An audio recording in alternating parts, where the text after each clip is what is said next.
Assise confortablement sur un fauteuil, journal à la main droite et portant ma fille de 3 ans de l'autre bras, je le feuillette.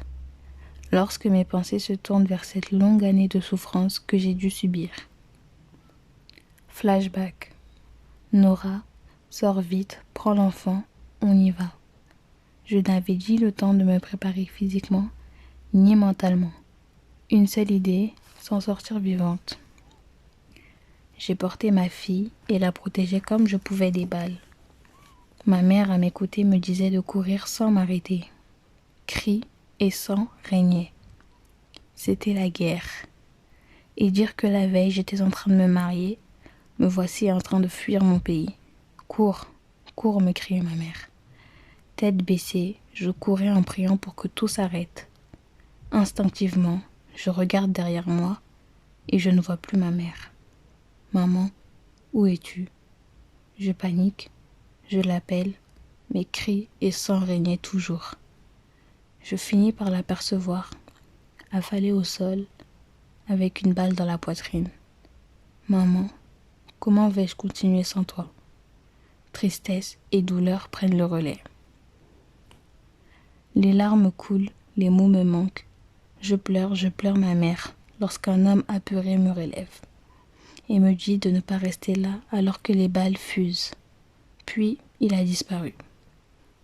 Je me suis remise à courir pendant 2 heures jusqu'à l'aéroport.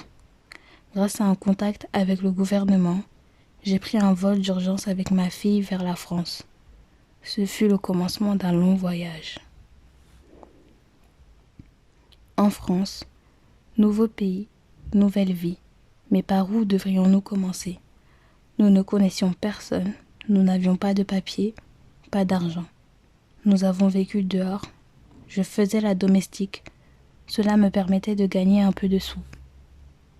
Quelques mois plus tard, mon mari nous a rejoints. Nous avons pu nous acheter un logement.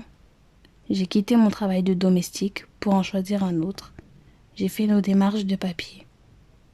Aujourd'hui, assise confortablement sur un fauteuil, l'esprit ailleurs et portant ma fille de 4 ans dans les bras, je pense à notre dur parcours.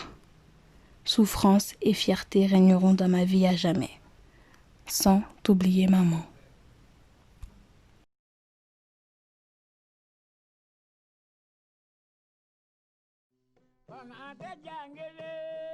La communauté malienne de France est l'une des plus importantes diasporas d'Afrique noire de l'Hexagone.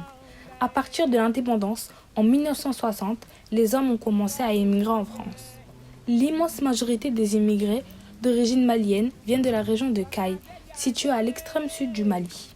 La région, rurale et excentrée, n'a jamais eu les faveurs de l'ancien colonisateur français ni de l'État malien, qui la jugeait peu stratégique. La grande sécheresse de 1968 a accéléré le mouvement des départs.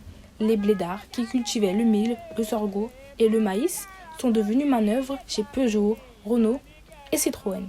Puis, quand l'industrie automobile a décliné, ils se sont reconvertis petitement dans le BTP, la restauration et les sociétés d'entretien.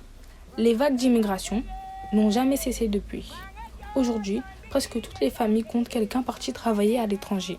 La distance entre Lacamané et Paris est de 5849 km. En ce premier jour de vacances, la grosse télé grise type à l'ancienne affiche un vieux feuilleton. Personne n'est concentré et je m'amuse à observer mon père. Il est assis sur le canapé en cuir noir, toujours positionné devant la télé. C'est lui qui décide, c'est lui qui entreprend toutes les décisions, c'est le chef de famille. On l'admire beaucoup, mes sœurs, mes frères et moi. Il est adorable mais très autoritaire. On ne le voit jamais. Il a souvent la tête plongée dans le travail pour subvenir aux besoins de sa famille. Papa, pourquoi on n'a aucune famille en France alors que quand on part en Afrique, il y a tout le monde? Oh là là, tu poses trop de questions. Tu sais, ma fille, à l'âge de 18 ans, j'ai quitté ma famille, mes amis, ma vie pour un avenir incertain. Moi, le cadet, je suis parti en aventure. Je suis né au Mali, à Lacamané. Je viens d'une famille modeste. Je ne suis pas allé à l'école. Je cultivais la terre avec mon père pour aider la famille, avec mon grand frère. Lui, il est parti à l'école, sans doute parce qu'on croyait qu'il allait mieux réussir que moi. Vous savez, durant mon enfance, c'était bien. On ne pensait pas à l'argent. On traînait en groupe, on se chamaillait, on jouait avec peu, on jouait peu. On avait des pneus de voiture, des bâtons de bois. Parfois, on se faisait courser par les aînés. On se bagarrait pour savoir qui était le chef, le plus fort et le plus beau. Puis, il y a un moment, on en veut plus. Les habits, les voitures, la nourriture qu'on voit à la télé, la vie des Toubabs. On rêve tous d'aller en Europe ou aux États-Unis. Pour la technologie, pour le travail, pour vivre l'American Dream. Américain? Mamadou, tu connais pas les USA? L'Amérique, c'est où Anna Montana, elle vit? Ouais. Parle pas d'elle. Laisse-le continuer. J'ai vu ma famille s'appauvrir, alors j'ai décidé d'aller en Côte d'Ivoire, au Sénégal, en Guinée pour trouver de l'argent. J'envoyais cet argent à ma famille et elle se portait bien. Mon grand frère, il a pu payer la dot pour se marier avec sa première et sa deuxième femme, avec mon argent, et dire tous les coups bas qu'il m'a fait. Et moi, malgré les allers-retours, j'avais toujours pas trouvé ma femme. Tous mes amis étaient mariés avec 3, 4 enfants et moi, toujours célibataire à 23 ans. Ma mère s'inquiétait. Elle avait peur de ne pas voir ses petits-enfants avant de mourir, comme mon père. Comment il est mort? C'est pas ton problème. C'est tout? Tu ne m'as même pas raconté ton voyage. Ça, ce sera quand vous serez plus grand.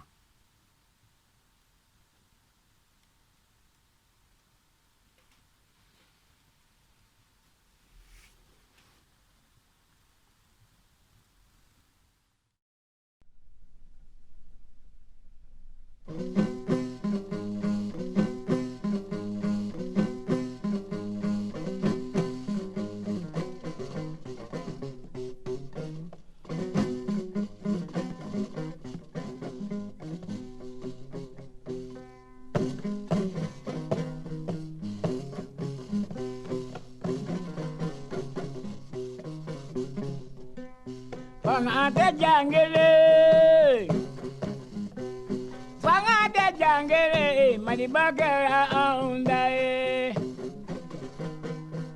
wiliga oloye Fangade jangere